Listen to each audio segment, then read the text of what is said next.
A graça e a paz do Senhor Jesus Cristo, amém, meus irmãos? Aleluia, você está feliz? Amém, glória a Deus. Também estou feliz, meu time não perdeu. Você não precisa saber quem é meu time também, né? Mas ganhou, seleção brasileira. Aleluia, estou brincando. Mas vira para a pessoa que está do seu lado e fala uma coisa assim para ela, para edificar a fé dela. Fala o seguinte, fala assim, olha, você trabalha não para prosperar não, você trabalha porque você é próspero. Fala isso para ela, mas fala assim, olha, você não trabalha para abençoar alguém não, ou para ser abençoado, você trabalha porque você já é abençoado. Quando você olha para Cristo, a ótica muda em todos os aspectos, amém? Aleluia, glória a Deus. Hoje também é dia de ceia, eu tenho uma palavra poderosa para compartilhar o seu coração nessa noite. Eu queria falar sobre conhecer a Deus, ou conhecendo a Deus. É muito importante você conhecer a Deus. Eu não sei se você sabe, a palavra de Deus tem mais ou menos, segundo os historiadores, que na palavra de Deus tem mais de 5.000, ou quase 8.000 promessas de Deus para nós. Muita promessa, né? Você lembra de alguma que é para você? Puxa vida. Você lembra de alguma promessa que Deus liberou? 8.000 é muita coisa. Mas é interessante que existe uma promessa que eu acho que é a mais importante de todas as promessas.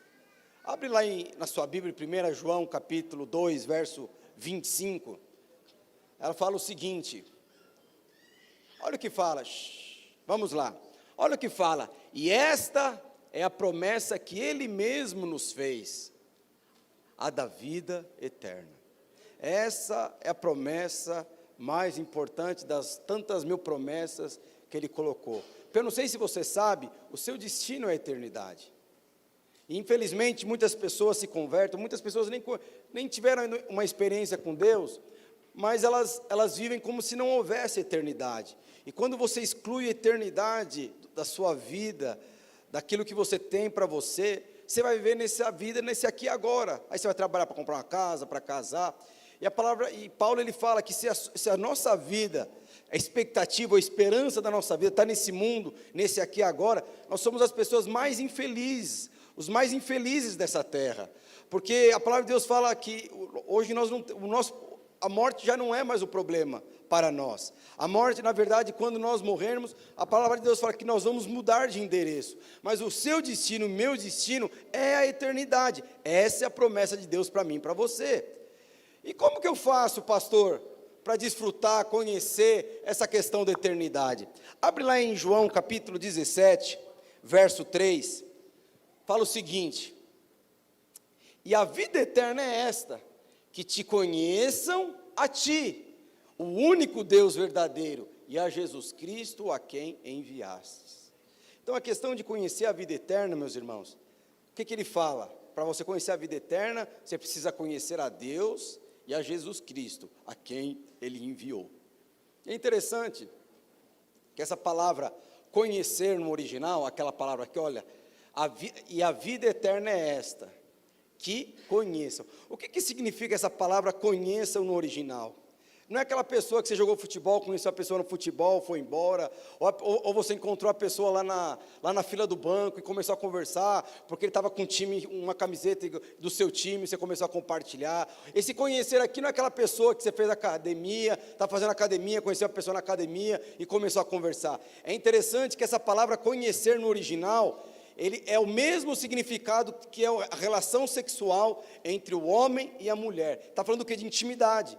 Não estou falando que você fazer sexo com Deus, não é isso. Mas você percebe que aqui o autor está colocando o maior nível de intimidade entre um homem e a mulher, para explicar como deve ser o seu relacionamento com Deus e ao seu Filho que Ele enviou por mim e por você. Então, conhecer a Deus, conhecer e ter uma experiência, com Cristo Jesus, aquele que morreu por mim, por você, é fundamental, meus irmãos, para você ter uma vida exitosa, para você ter uma vida de vitória, para você desfrutar daquilo que Deus tem para você. Tudo está associado o quê? Em você conhecer a Deus, em você conhecer ao seu Filho que enviou para morrer por mim e por você. E muitas das coisas que você não desfrutou, e provavelmente não vai desfrutar, está associado o quê? Ao você conhecer a Deus. E isso tem a ver com o quê? Com a vida eterna. E eu gostaria de falar aqui rapidamente sobre 3 aspectos que eu entendo que você precisa conhecer para ter uma experiência profunda com Deus. Primeiro aspecto, você precisa conhecer o poder de Deus. Segundo, você precisa conhecer o amor de Deus. Terceiro, você precisa conhecer o quê? A fidelidade de Deus. Você precisa ter experiência com Deus poderoso, você precisa ter experiência com Deus amoroso, e você precisa ter uma experiência com a fidelidade, com Deus fiel. E é interessante que esses 3 aspectos aqui são as 3 bases que vai levar você a ter uma vida exitosa aqui na terra. E infelizmente nem todos conhecem esses 3 aspectos. A maioria aqui só conhece o Deus Todo-Poderoso. Mas tem pessoas que não conseguem desfrutar do amor de Deus, porque não conhecem o amor de Deus. E tem muitos aqui, onde muitas vezes o diabo vem, ele age, manipula, em relação ao quê? A fidelidade de Deus sobre as nossas vidas. E eu gostaria de compartilhar aqui rapidamente, sobre esses 3 aspectos, sobre conhecer a Deus. Então a primeira coisa que você precisa entender e conhecer, é você conhecer o Deus que você serve. O Deus que você serve, Ele é poderoso, mas qual é o nível de poder que Ele tem? E por que Ele é tão poderoso? É muito importante você saber disso. Abre lá sua Bíblia, lá em Isaías 40, verso 15.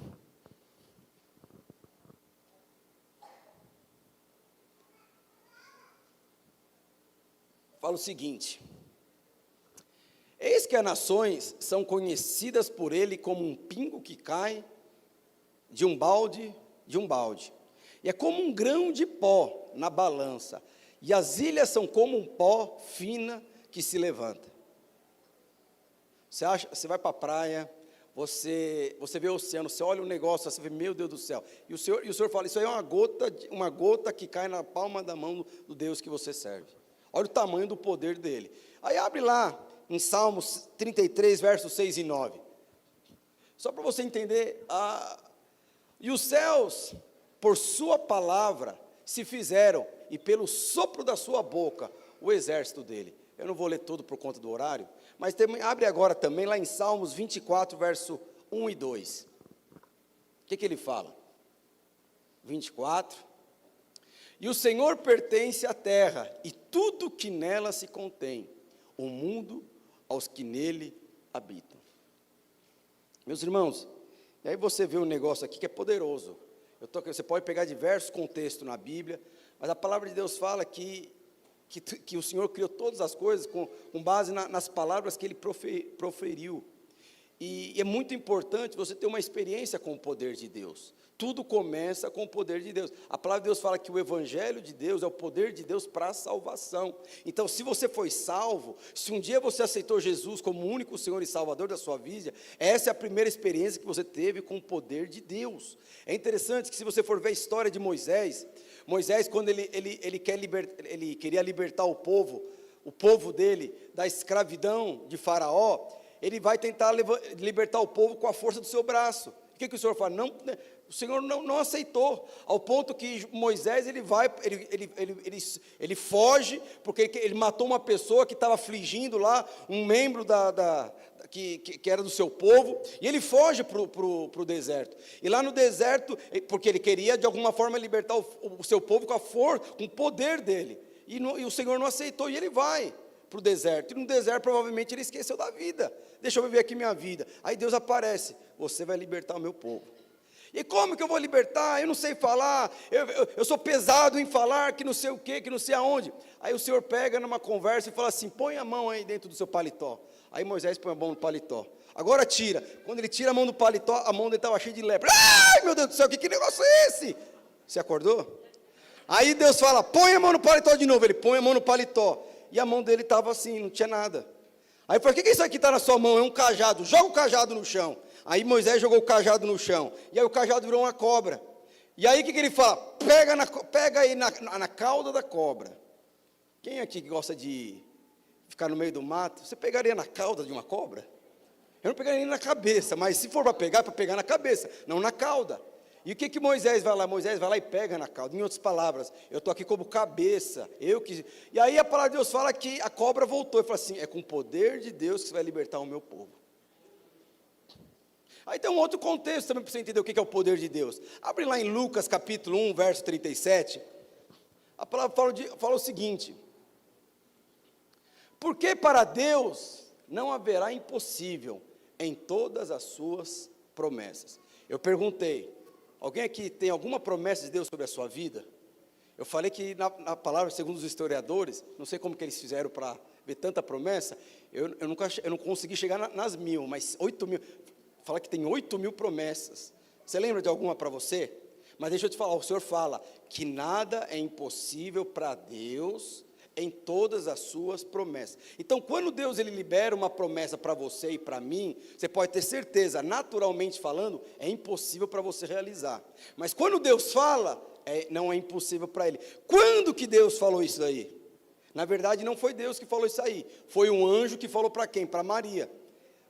O que a palavra de Deus fala? A palavra de Deus fala que o anjo chega para Maria e fala: olha, você vai dar um filho, esse filho, Emanuel, ele vai ser o Salvador, vai salvar a humanidade, que não sei o quê. E a mocinha, segundo os historiadores, ela tinha entre 14 e 17 anos, ela era noiva, ela não havia casado ainda, e era virgem. E aí vem um anjo e fala: você vai dar luz, e isso você vai ter uma experiência com o poder de Deus. E ela fala: mas como que vai ser isso? Isso é uma coisa impossível de acontecer. E ele fala: você não tem uma prima que chama Isabel? Ela tem uma idade avançada, e não pode ter filho. Eu quero te falar para você, pelo poder de Deus, essa mulher também está grávida. Ela era estéril, e agora vai poder ter o filho. E o nome desse filho vai ser João Batista. Vai lá conversar com ela, para sua fé ser fortalecida na dela. E aí depois que ela ficou ouvindo tudo isso, aí ele pega, porque ela estava assim: será se realmente vai acontecer? Será se realmente vai reverter aqui essa situação? Será se vai dar um milagre financeiro? Será se vai abrir a porta? Será se vai restaurar meu casamento? Será se eu vou conseguir casar? Será?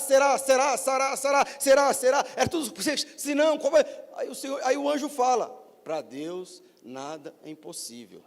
Coloca isso na sua cabeça. Se Ele prometeu, é Ele que vai realizar. Você não tem poder de realizar aquilo que Ele prometeu. Você me entendeu? E aí o que a Maria falou para o anjo? Volta lá, vai no verso 38.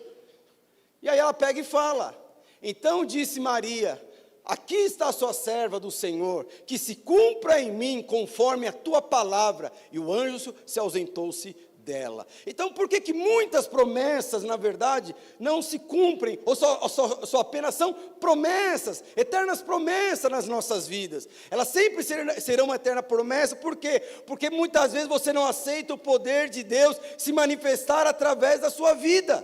E quando Deus libera uma promessa, você pode ter certeza, é algo, naturalmente falando, impossível para você realizar. Mas quando você permite, aceita as condições de Deus, você pode ter certeza, um milagre vai acontecer, o impossível vai acontecer. Aí você vai poder falar: meu Deus do céu. Porque às vezes as pessoas oram e pedem alguma coisa para Deus, e quando Deus realiza, fala: eu não acredito. Alguém já falou isso? Puxa, você pediu, você fala que não acredita? Mas você percebe, esse é o poder de Deus. E nós precisamos ter uma experiência com Deus Todo-Poderoso.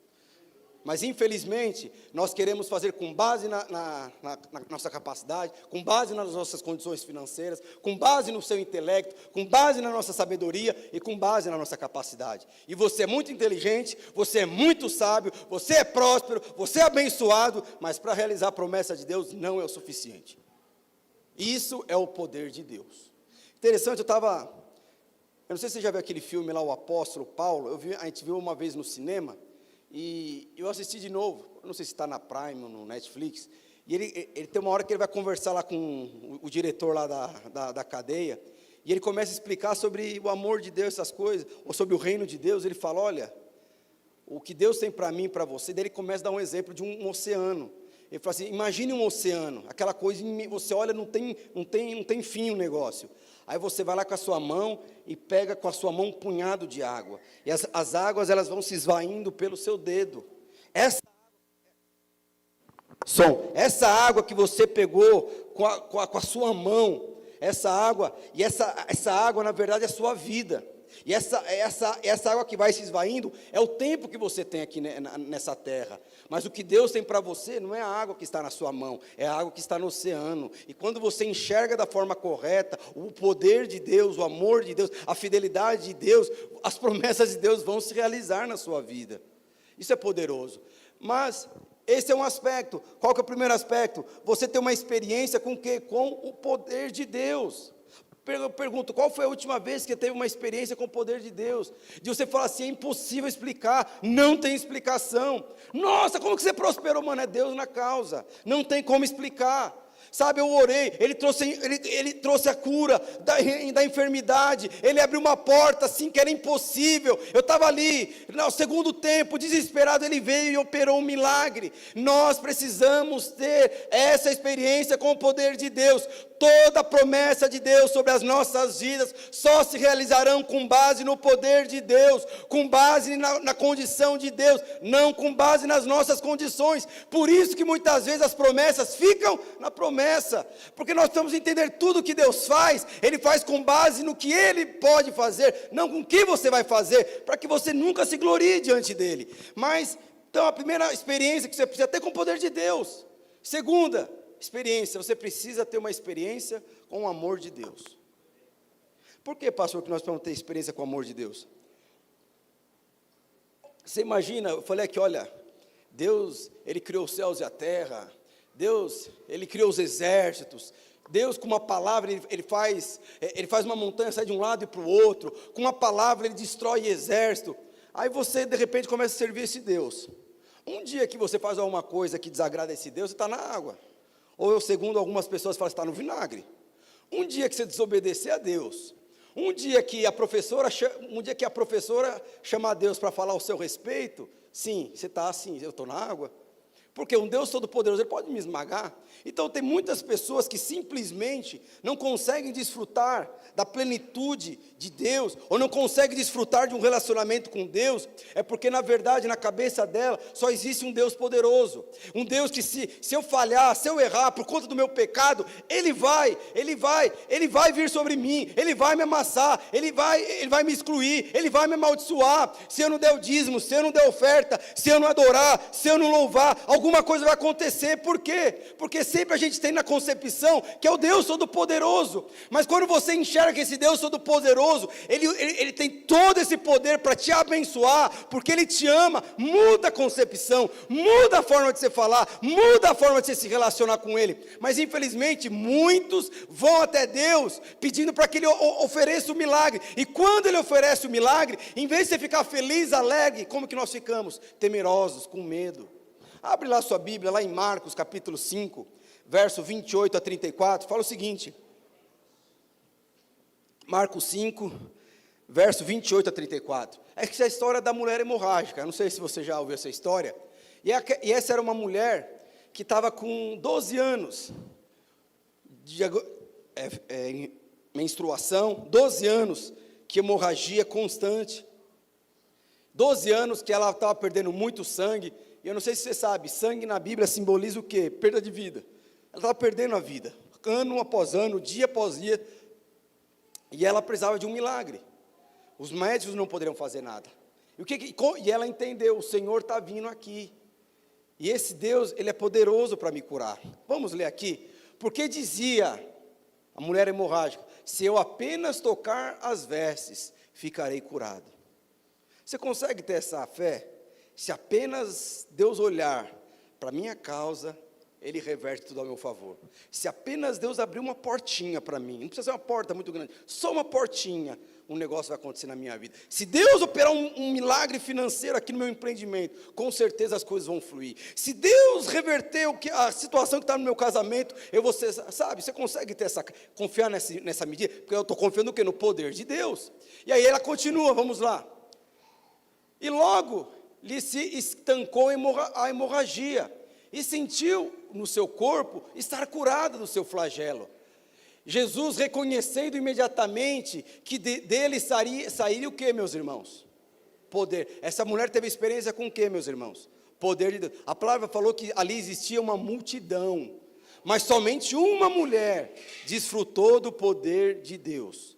No meio de uma multidão de pessoas que estavam amassando Jesus, somente uma mulher desfrutou do poder de Deus. Por quê? Porque aquela mulher tinha fé. Ela tinha fé que Deus era poderoso para abrir uma porta, que Deus era poderoso para operar um milagre, que Deus era poderoso para curar, para libertar, para salvar, para prosperar, para restituir, tudo isso. Ela tinha poder. E todas as vezes que você vai até Jesus com fé, crendo sem duvidar, Ele vai operar um milagre. E esse milagre está disponível a você e a mim. E esse milagre vai ser realizado através do poder de Deus, como aconteceu.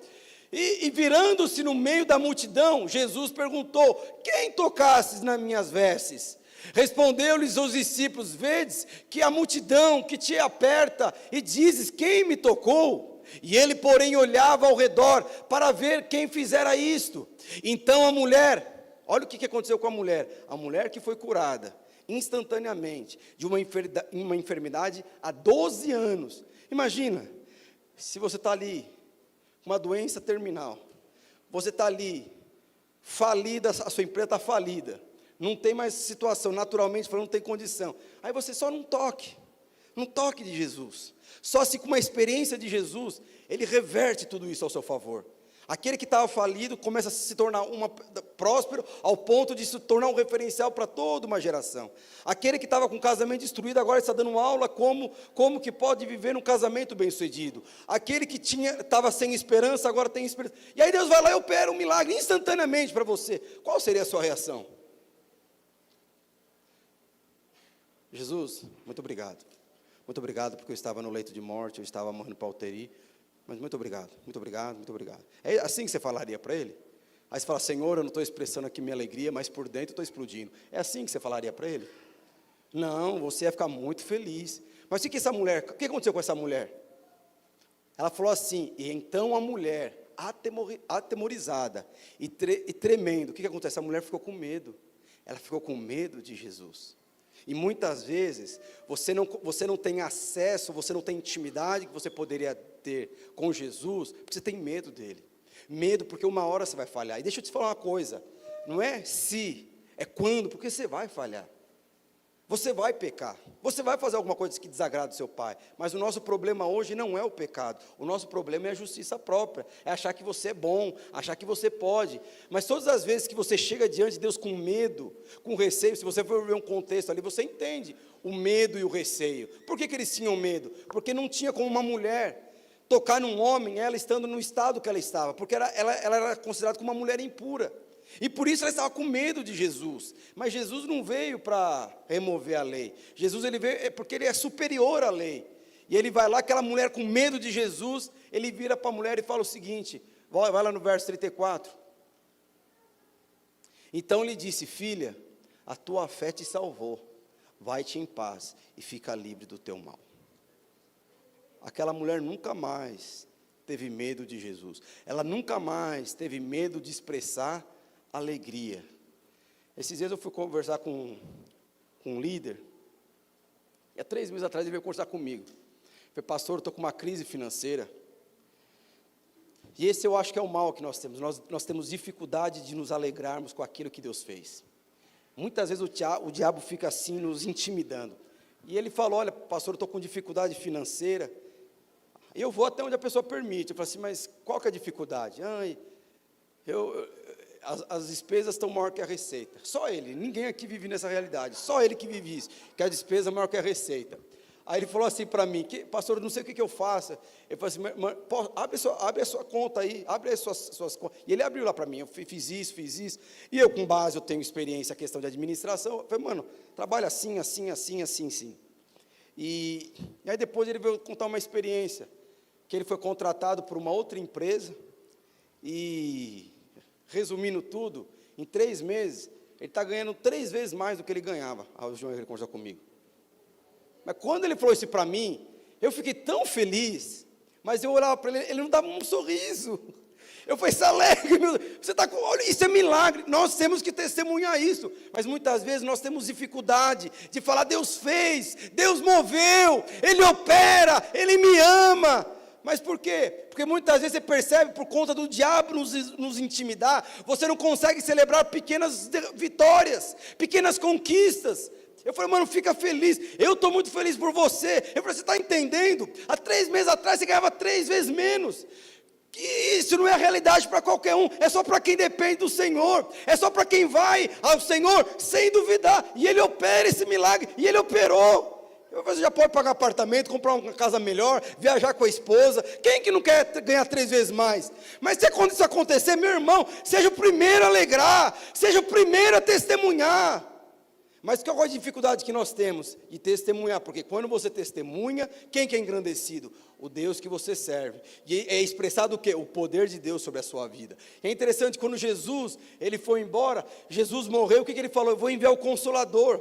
E qual que era o objetivo final do Consolador? O objetivo final não, o objetivo do Espírito Santo, que Jesus falou que ia enviar para mim e para você, para que nós dessemos testemunhas.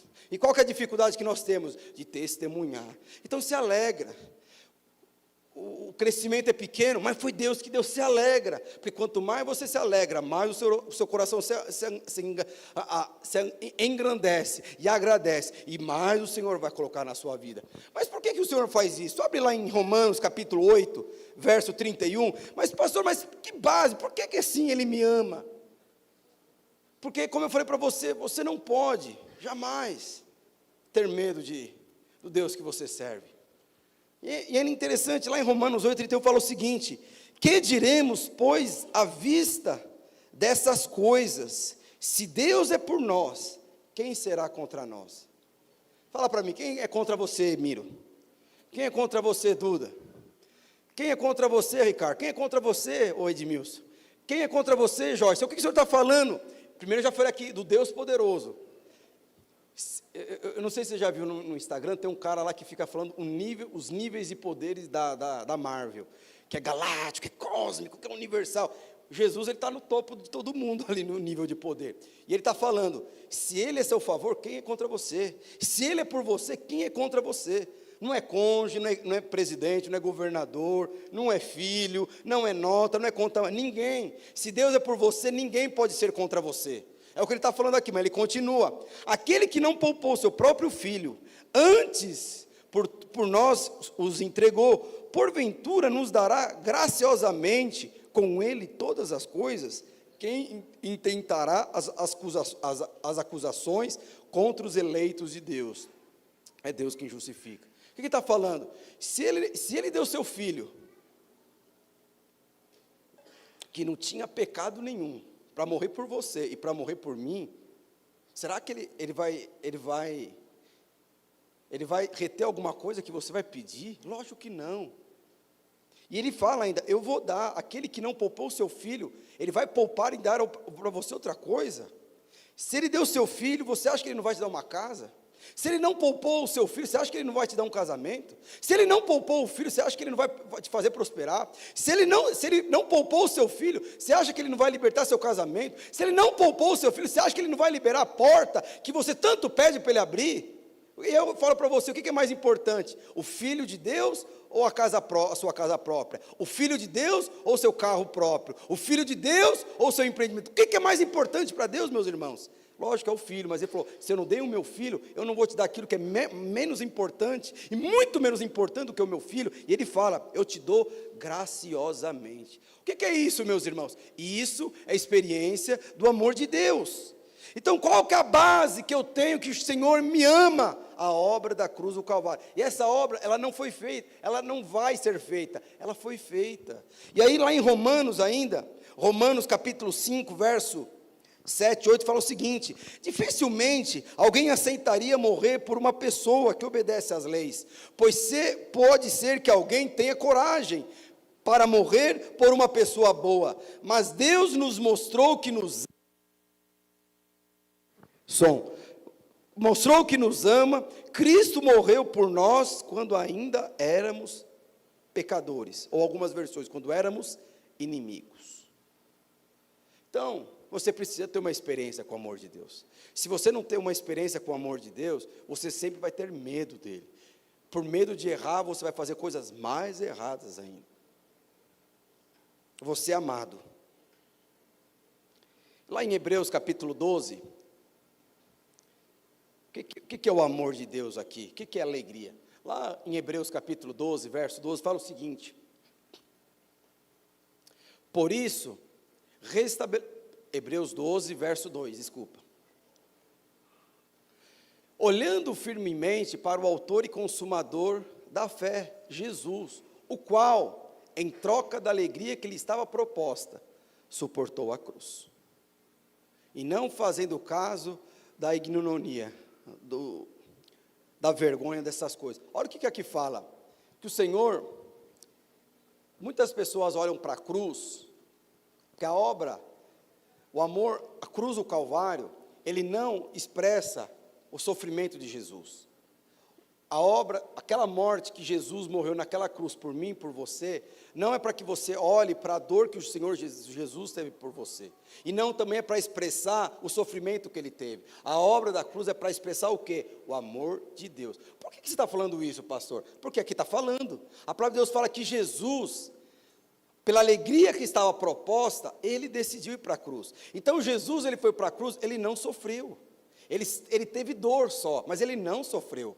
Porque o que é sofrer, meus irmãos? Sofrer é aquela pessoa que está desempregado e fica lá 2 anos tendo que pagar boleto bancário, 2 anos pagando a lua de mel. Eu não sei se você já casou e fica tudo feliz, e vai pagar a lua de mel, fazem 12 prestações. O mel já acabou e as parcelas estão lá, você pagando. Isso é sofrimento.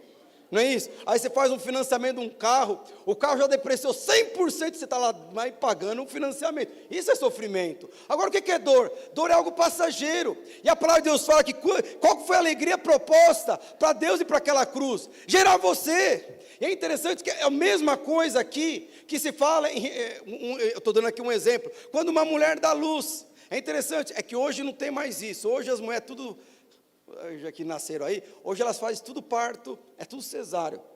Hoje as mulheradas, para dar luz, elas vão para o salão de festa, não é, Edmilson?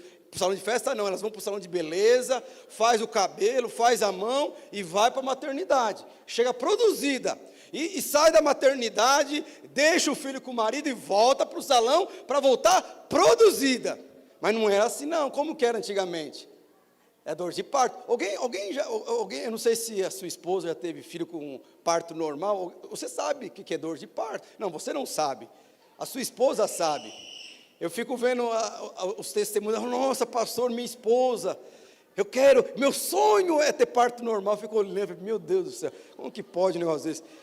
Já não precisa mais fazer um negócio desse. 12 horas, o marido não sabe o que faz, se dá a mão, a mulher quase quebra o pescoço do marido de tanta dor. E não, o meu sonho é ter parto normal. Mas quando eu vi a minha esposa, ela também sonhava em ter parto normal. Eu falei, não vai por esse caminho não, pelo amor de Deus. Um dia, ela estava com essa barriga grande, e aí começou a sentir dor. Vamos para o médico, vai nascer. E a gente foi lá para o São Luís correndo. Aí quando chegou lá no São Luís, vai nascer. A mulher fez aí foi passando a dor, ela fez os exames e tal. E ela chorando, que ela não conseguia ficar de pé, luar. Aí a gente foi lá e eu falei para ela, e aí, doutora, vai? E ela falou assim, vai nascer? Eu falei, não, vai demorar muito ainda não. Deixa eu te falar, quando for a dor de parto, você vai ver o que é dor de parto. Eu falei, não quero mais ter parto normal não. Mas por que eu estou te falando isso? Mas é interessante, você não vê nenhuma mãe querendo, ou se limitando a ter mais filho, porque ela teve muita dor no seu parto.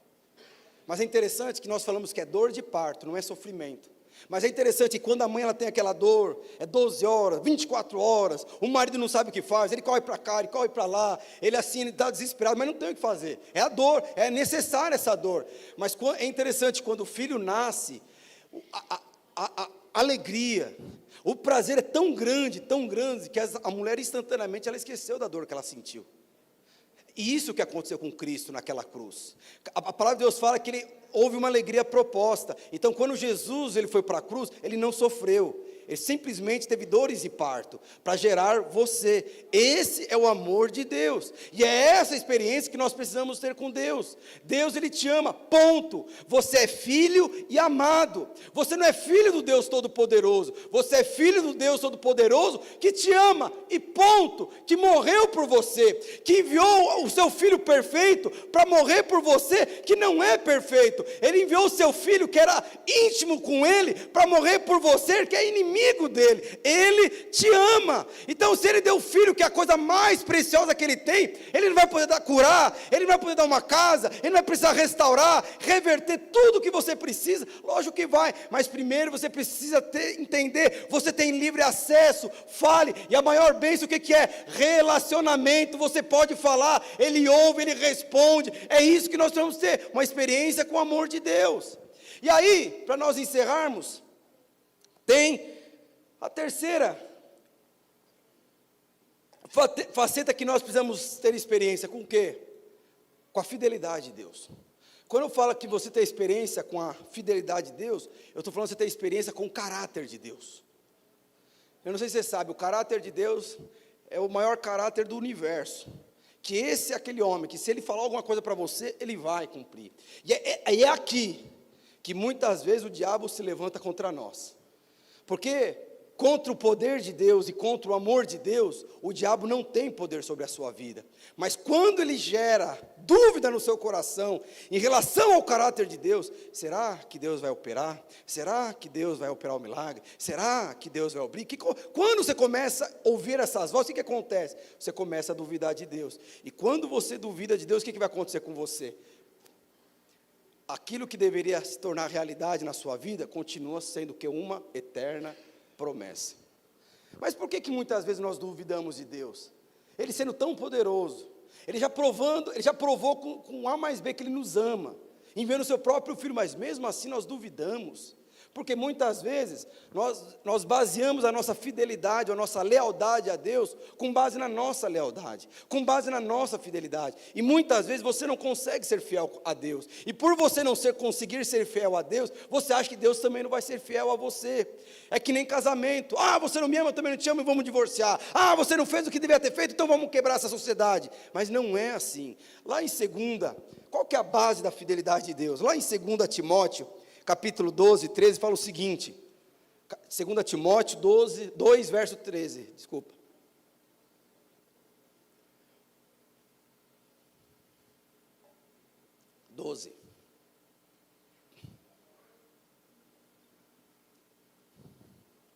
Desculpa, é 2,13, desculpa. Eu vou ler aqui. Se somos infiéis, ele permanece fiel, pois de maneira nenhuma pode negar a si mesmo. O que está falando? 2 Timóteo 12, 13. Se somos infiéis, ele permanece fiel. Alguém aqui é infiel? Você pode ter certeza, Se você se comparar a Deus, você é que nem seu filho que fala, mamãe, eu prometo, eu nunca mais vou fazer bagunça. Alguém aqui já ouviu essa promessa do filho? Mamãe, eu prometo que eu nunca mais vou tirar nota baixa na escola. Mamãe, eu prometo que nunca mais vou brigar com meu irmãozinho. Mamãe, eu prometo que eu nunca mais vou mentir. Alguém já recebeu uma promessa do filho, isso? E o que você fez com seu filho? Quebrou o pescoço dele? Porque ele é poderoso? Não. O que ele fala? Mesmo você sendo infiel, eu vou ser fiel. Porque se eu não for fiel com você, eu vou estar indo contra a minha natureza. E qual que é a natureza de Deus? Se eu prometi, eu vou cumprir. Você pode mentir, você pode rejeitar, você pode menosprezar, mas se eu prometi, eu vou cumprir. Então, a fidelidade de Deus não está baseada nas suas respostas. A fidelidade de Deus não está baseada no que você vai ou não fazer. A fidelidade de Deus não está baseada na sua bondade, na sua capacidade de fazer o que você prometeu para fazer, porque vai chegar um momento que você não vai fazer. Mas o que o Senhor está falando? Mesmo você não fazendo o que deveria fazer, eu vou fazer o que eu prometi a você, o que eu vou fazer. Por quê? Porque dessa forma, essa é a natureza de Deus. E porque quando hoje Você promete uma coisa e não cumpre e você fica mal. Porque a natureza de Deus hoje ela é a sua natureza. E é a mesma coisa. Eu não sei você, mas quando você promete uma coisa, você deveria ficar mal. Por quê? Porque é a natureza de Deus. Porque se Ele prometeu, Ele vai cumprir. E a palavra de Deus fala que o Senhor, Ele vela pela sua palavra, para que essa palavra se cumpra. Amém? E para nós encerrarmos, meus irmãos, como eu falei, lá em Jeremias 12 ele fala: disse o Senhor, viste bem, porque eu velo sobre a minha palavra para que cumpra. Palavra que é promessa. Antigamente Deus falava através de sonhos. Eu queria falar aqui de um homem, em 5 minutos eu quero contar aqui a história de um homem. Esse homem chama José. Eu já preguei muitas vezes aqui sobre a vida dele, mas a palavra de Deus fala que José, ele era o 11º filho de Jacó. Ele era filho de Raquel, de uma mulher velha, que teve filho na sua velhice. Os outros 10 irmãos de José vieram de uma outra mulher que era irmã de Raquel. Mas esse não vem o caso. E a palavra de Deus fala que José era muito odiado pelos seus irmãos. Porque Jacó amava mais José do que os outros. Por que Jacó amava mais os outros do que? Porque José era fruto da velhice. Era fruto daquela mulher que ele amava. Na verdade, era o caçula. Então, todo mundo saía para trabalhar e sempre ficava o caçulinha com o pai. Alguém aqui já teve irmão mais novo? Aí você vai trabalhar, porque antigamente, hoje não é mais assim, mas antigamente, quando você tinha 10 filhos, eu não sei se tem alguém nesse contexto, um dia vamos chegar lá, mas o que acontece? Teve um que está aproximando de você, vai ter trigêmeos, é isso? Numa tacada só ele vai, mas é interessante, que como que era antigamente? Aí, era interessante que era o seguinte: aí você tinha o primeiro filho, o segundo filho. Quando chegava no 6º filho, a mãe não tinha mais vigor como antes, nem o pai. Imagina você ficar tomando conta você coloca aí mais ou menos 2 anos, 2 vezes 3. É 30 anos tomando conta de uma criança, sempre pequena. Irmãos, assim, é uma coisa...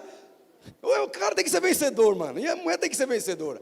10, 20, 30 anos, é só naquela, tipo, 2, 3 anos, tal, não sei o quê. E aí, o que acontece? Meus avós faziam isso. O que acontece? Do 6º em diante, quem tomava conta era o mais velho, não era mais os pais.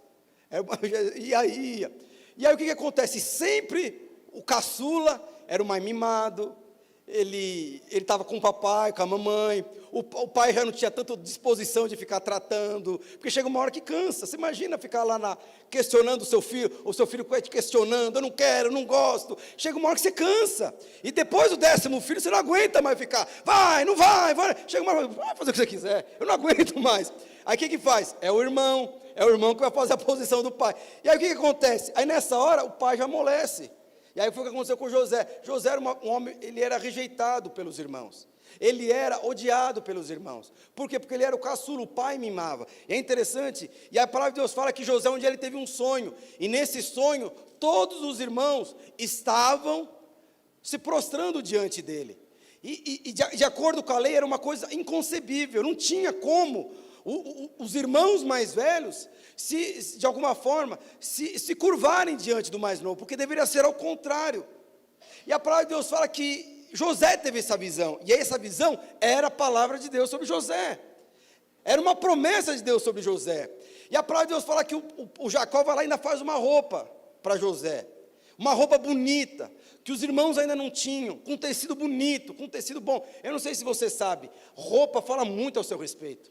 Eu pego no pé, os obreiros têm que vir de blazer, têm que vir bem vestido, não pode vir de tênis, porque roupa representa a sua autoridade, roupa representa o seu rebanho, roupa representa a sua autoridade, a sua imagem.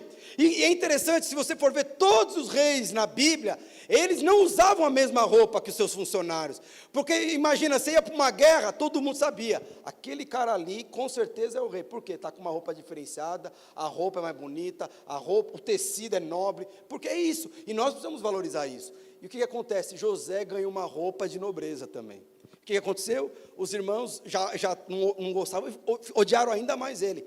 Pegou José e colocou numa cisterna, e na cisterna o que aconteceu? O José vendido para os ismaelitas.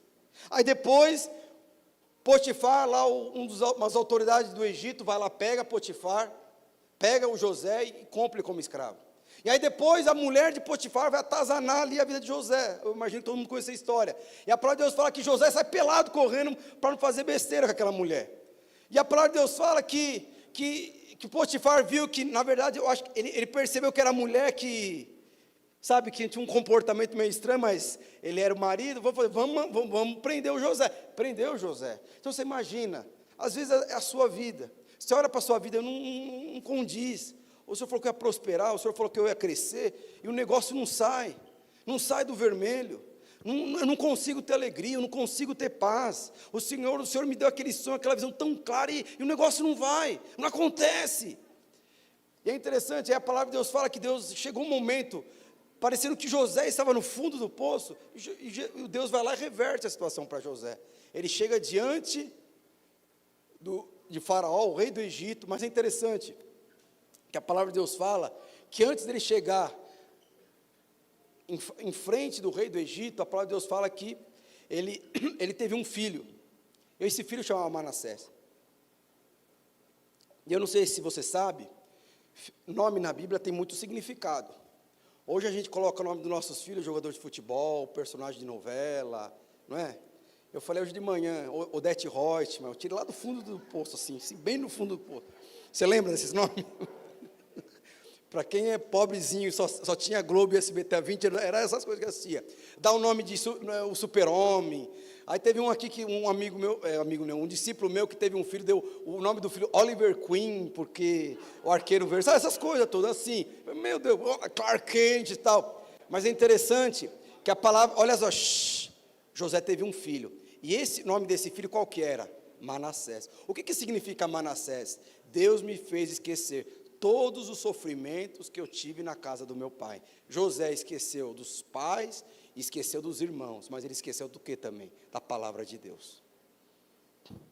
E a palavra de Deus fala que aí José vive na vida dele. E a palavra de Deus fala que os irmãos chegam uma grande fome lá na terra onde Jacó morava, naquela situação, naquela geração, só o Egito que estava prosperando.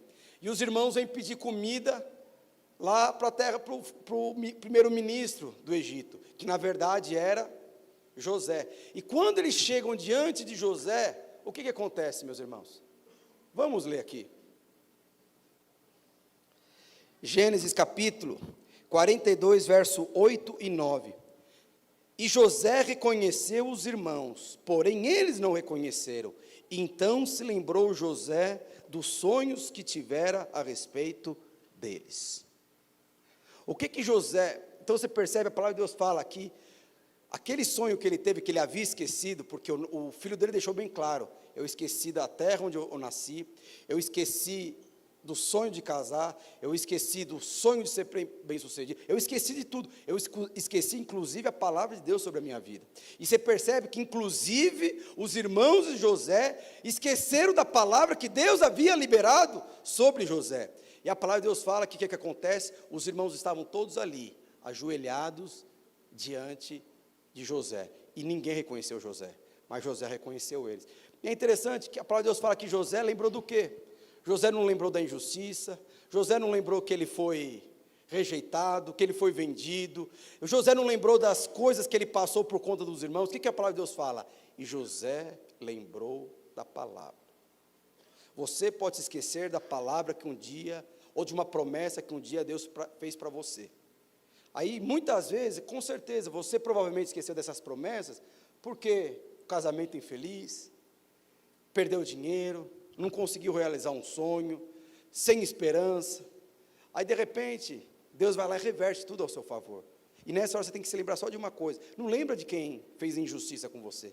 Não se lembra de quem alguma coisa pisou em você e gerou prejuízo para você. Se lembra só de uma coisa, da promessa de Deus sobre a sua vida. E aí, o que acontece? Lá em Gênesis 45, verso 5, ele se revela para os irmãos e ele fala: agora, pois, não vos entristeceis, nem vos irriteis contra vós mesmos, porque me haveres vendido por aqui, porque para a conservação da vida, Deus me enviou. Então ele chegou na frente dos irmãos, ali Deus restaurou. Ali Deus havia restaurado o quê? O sonho, a promessa que Deus havia feito para José. E ele fala, não fiquem chateados, que todo esse sofrimento que eu passei, na verdade, era um teste de Deus na minha vida, para que eu pudesse estar hoje, na posição que hoje eu estou. Mas quando você não reconhece, ou você se esquece, porque Deus, Ele sempre vai fazer, quando o Senhor vai trazer a realização da promessa de Deus na sua vida, você precisa se lembrar. Deus não vai realizar algo na sua vida que você já se esqueceu. Foi assim com Abraão. Abraão provavelmente também esqueceu que um dia Deus ia dar um filho para ele. Mas um ano antes, o que Deus fala? Olha, o seguinte, daqui um ano você vai ter filho. Lembra que eu prometi para você isso há muitos anos atrás? Abraão olhando assim para ele, você está mais velho do que antes, né? Mas deixa eu te falar, daqui um ano eu vou voltar e você vai ter um filho.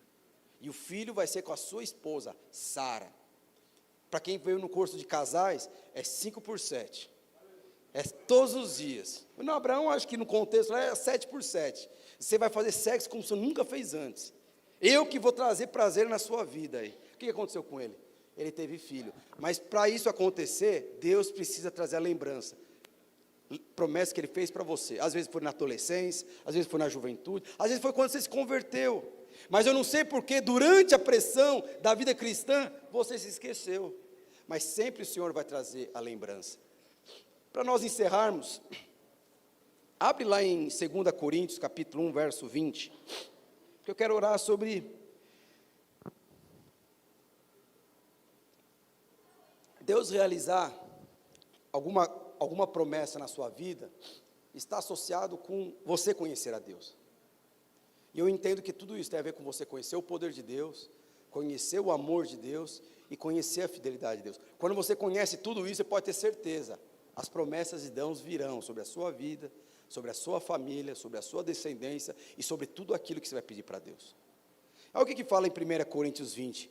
Porque quantos são as promessas de Deus, tantos tem nele o sim, porquanto também por ele é o amém, para a glória do Deus nosso intermediário. Põe na versão NTLH, fala assim, porque é o sim de todas as promessas de Deus, por isso dizemos amém, por meio de Jesus Cristo, para a glória de Deus. O que está falando aqui? Todas as promessas que Deus fez para você, Ele tem o quê? O sim. Mas quem que é o sim dessa promessa?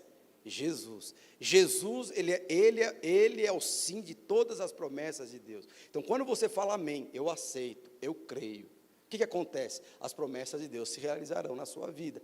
Mas o que nós lemos lá? Lá em Jeremias capítulo 1, verso 12. Vem aqui, William. Eu acho que eu dei esse exemplo aqui no jejum, só para você entender um pouquinho, porque é tão poderoso isso. E às vezes a gente acha que nós estamos tão distantes da promessa de Deus nas nossas vidas, mas na verdade nós estamos mais próximos do que imagina. Deita aqui. Você consegue deitar? Eu pedi. Você é jovem, né?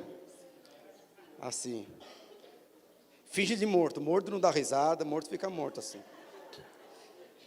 É interessante, olha o que fala aqui em Jeremias. E o Senhor me disse, você está certo. Jeremias capítulo 1, põe na versão NTLH.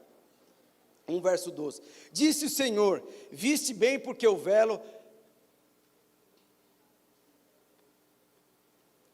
disse-me o Senhor, viste bem porque o velo sobre a minha palavra para que cumpra.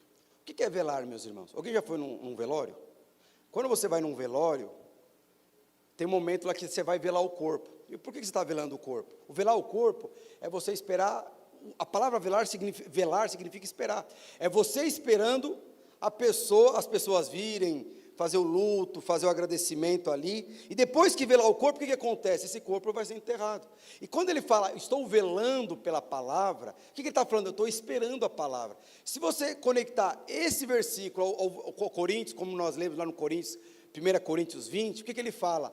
Todas as promessas de Deus, ele tem o sim do próprio Deus. Mas para que essa promessa, ela não fique só na promessa, se torne realidade, o que precisa acontecer na sua vida e na minha vida? Nós precisamos falar o quê? Amém. O que é amém? Eu aceito, eu creio, eu acredito. Não é na minha capacidade, é no poder de Deus, é no amor de Deus, é na fidelidade de Deus. Então, às vezes, qual que é o seu sonho? restaurar um casamento, comprar uma casa, sair do aluguel, sabe, restaurar a saúde. O milagre tem a ver com um filho que, sabe, foi para um caminho que você não gostaria. Mas qual que é? Qual é a promessa de Deus sobre a sua vida? Você precisa entender isso. O Senhor, Ele sempre age, a palavra de Deus fala que Ele trabalha para que a palavra dEle se cumpra.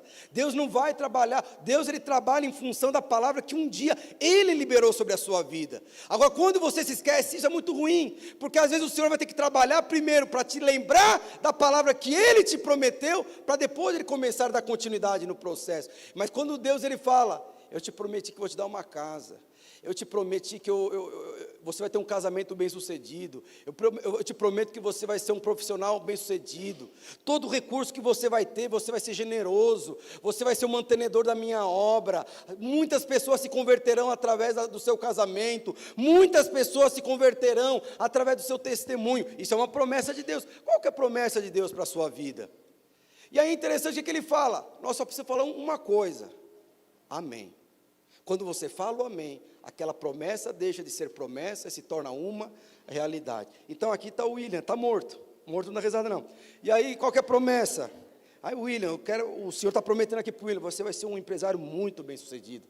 Olha, muitos adolescentes olharão para você e amarão o Senhor como você ama. Eu vou te dar muitas riquezas na sua mão, mas essa riqueza tem um sentido, tem um propósito, que famílias serão restauradas. Eu quero declarar que toda essa riqueza, essa mentalidade de Cristo que hoje é sobre você, essa unção que hoje é sobre você, eu quero declarar, tem um significado. O significado é que o meu Deus, o Senhor que você serve, Ele vai ser engrandecido, e por conta disso, eu vou fazer uma revolução no seu casamento, e por conta disso, seus filhos serão filhos que essa geração não será digna. É tudo promessa. O que o William tem que falar? O que o William tem que falar? E eu falo, o que o William tem que falar? Amém. Quando ele fala o amém, essa promessa ela se torna o quê? Realidade. Ela não vai ser enterrada, ao contrário, ela se torna vida. E por que muitas vezes nós não conseguimos ter umas experiências em cima daquilo que o próprio Deus prometeu sobre as nossas vidas? Porque muitas vezes nós não acreditamos, e a forma de acreditar, e a forma de tomar posse sobre aquilo que Deus já prometeu, é simplesmente você crendo, falando, amém. Por que você tem que falar amém? Porque na verdade essa é a forma mais importante, ou mais ampla, mais profunda de você falar, eu creio, eu não consigo, mas eu creio que o Senhor vai fazer, eu creio no seu poder, eu creio no seu amor, eu creio na sua fidelidade, que não tem a ver comigo, eu creio, e nessa hora o Senhor vai trabalhar em seu favor. Você pode ter esquecido da promessa, como aconteceu com Jacó, mas você pode ter certeza, quando ele reverter tudo isso, antes dele realizar a promessa, ele vai falar, você lembra quando você era uma garotinha, você lembra quando eu te prometi, quando você servia lá nos Radicais Livres como adolescente, eu quero te falar, eu sempre trabalhei em favor de você, eu sempre fui por você, eu nunca fui contra você, e hoje eu quero te fazer, hoje eu quero trazer a realidade, a promessa que um dia eu fiz sobre você. Mas tudo isso tem a ver com o quê? Você conhecer o poder de Deus, conhecer o amor de Deus, e conhecer a fidelidade de Deus. Eu gostaria que o pessoal do louvor subisse. Muito obrigado. É a palavra de Deus sobre a sua vida, tá? Eu gostaria que você subisse, não cabe todo mundo aqui em cima, ficasse de pé. Estou cansado já, você viu, né? Mas eu gostaria que nós louvássemos ao Senhor. Como eu falei para você, eu comecei aqui falando de promessas. E eu falei para você, como eu comecei falando, eu acho que a promessa mais importante de Deus sobre as nossas vidas é a eternidade. Porque quando você coloca a eternidade na sua vida, casamento, criação de filhos, vida profissional, tudo tem uma nova ótica. E aqui ele falou, a eternidade o que é? É você conhecer a Deus e a Jesus Cristo, a quem o próprio Deus enviou ao seu favor. Eu gostaria de louvar o Senhor, e que eu gostaria que você fechasse seus olhos, se você conhece essa música, feche seus olhos, mas tenha uma experiência com o Senhor, tenha uma experiência com o Senhor, e fala para Ele, Senhor, eu passei uma situação tão trágica na minha vida, mas como o pastor falou, eu acredito que isso não é um sofrimento, é apenas uma dor, porque alegria que está por trás dessa dor é muito maior. Eu não sei se você está de luto, eu não sei se você perdeu alguma coisa, eu não sei se você está magoado, ressentido, perdeu a esperança por falta de resposta de alguém, ou a sua falta de resposta da sua própria vida. Mas eu quero que você se volte para o seu espírito e tenha uma experiência com o Senhor nesses poucos minutos que nós vamos orar. Mas fala para Ele: Senhor, eu acredito no Teu poder. Senhor, eu creio que o Senhor é poderoso. E eu acredito que esse poder está disponível ao meu favor. Senhor, nunca me deixe esquecer que eu sou filho do Deus Todo-Poderoso. E eu sou amado por esse Deus Todo-Poderoso. Senhor, esse amor está disponível para mim. Livra-me, Senhor, de ter medo, receio, insegurança na Tua presença. Porque a coisa mais importante que eu tenho hoje é a Tua presença. E Senhor, eu sei que eu falei muito. Eu sei que eu não fiz o que eu prometi fazer. Mas hoje eu descobri que o Senhor nunca vai deixar de cumprir uma palavra que o Senhor prometeu, mesmo eu deixando de cumprir aquilo que eu prometi. Esse é o Deus que eu sirvo. Esse é o meu Pai que me ama. E eu quero que você tenha uma experiência com amor, com Deus. Nós precisamos conhecer a Deus, o Deus poderoso, o Deus amoroso e o Deus fiel. Amém?